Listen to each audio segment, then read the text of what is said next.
আসসালামু আলাইকুম।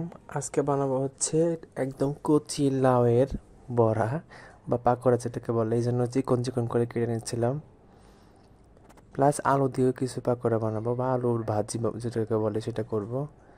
এটা করতে একদম এইভাবে চিকন চিকন করে কেটে নিচ্ছিলাম। একটা সুন্দর হচ্ছে কাটা, একটা ভালো হচ্ছে না। এভাবে কেটে বেসন দিয়ে বিভিন্ন মশলা মিক্সড করা ব্যাটার থেকে এভাবে দিয়ে দিলাম। এটা পিরামিড আকৃতি হয়ে গেছে। এভাবে কিন্তু যে কোনো কিছু ভেজে খেলে মজা লাগবে। আসলে তেলের মধ্যে যে কোনো কিছু ভেজে খেলে মজা লাগে। আর আলুর এভাবে ভাজা তো আসলে অমৃত বলাই যায়। মানে আসলে ভাষায় প্রকাশ করা যাচ্ছে না কত স্বাদ বা কত মজা এটা। একদম লো হিটে একটু হালকা হালকা তেলে এটা ভাজলে অনেক মজা।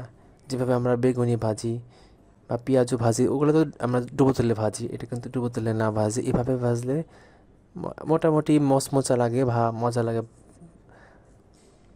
এক পাশ কিন্তু হয়ে গেছে অলরেডি। খারাপ লাগে না আসলে। সামনে তো রোজা, ইফতারিতে আইটেমে এটা বানানো যাবে। যেহেতু আমাদের প্রথম ট্রাই ছিল, এটা খারাপ হয়নি। ইনশাল্লাহ নেক্সট টাইম বানানো যাবে। আসলে এইভাবে ব্যাটার থেকে যে কোনো কিছু ভাজলে মনে হয় ভালো লাগবে। যে কোনো কিছু চোচা বা লাউ পাতা বা যে কোনো কিছু করলেই মনে হয় ভালো লাগবে। আসসালামু আলাইকুম, খেতে ভালো ছিল।